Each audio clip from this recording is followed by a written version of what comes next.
Hi යාළුවනේ කොහොමද ඉතින් ඔයාලට මම මේ වීඩියෝ එකෙන් අද කතා කරන්න හදන්නේ විනාඩි 5ක් වගේ කාලයක් ඇතුළත අපේ සම සුදු කරගන්න පුළුවන් සුපිරිම ස්ක්‍රබ් එකක් ගැන. ගොඩක් අය නම් මේක ගැන දන්නවා. ඒ වුණාට මටත් හිතුණා මමත් ඔයාලට මේක කියලා දෙන්න ඕනි කියලා. එහෙනම් අපි යමු බලන්න කොහොමද මේක කරන්න කියලා. මේ ස්ක්‍රබ් එක හදාගන්න අපිට මුලින්ම ඕනි වෙන්නේ කෝප්පයකට තේ හැන්දා. ඊළඟට අපි මේකට එකතු කරගන්න ඕනි සීනි තේ හැන්දා. ඊළඟට අපි කෝපෙකුඩු වගේම සීනි මික්ස් කරගන්න එකතු කරන්නේ තක්කාලි යුෂ. ඊට පස්සේ මේ තුනම කලවම් කරලා අපි අපේ පේස්ට් එක හදාගමු. මේ විදියට හදාගත්ත මිශ්‍රණය අපිට මූණේ ගන්න තමයි දැන් තියෙන්නේ.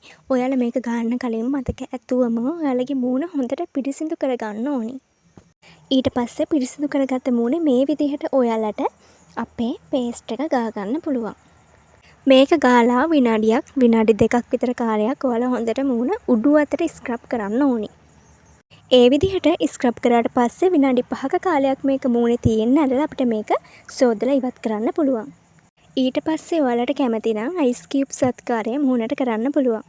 මේ සත්කාරය මගින් අපේ මූණේ තියෙන මැරුණු සම ඉවත් කරගෙන විනාඩි 5ක් වගේ කාලයක් ඇතුළත අපේ මූණේ පාට වැඩි කරගන්න අපිට පුළුවන්. ඉතින් ඔයාලත් මේක අදම try කරලා බලන්න. ආයෙමත් අලුත් වීඩියෝ එකකින් හමු වෙමු.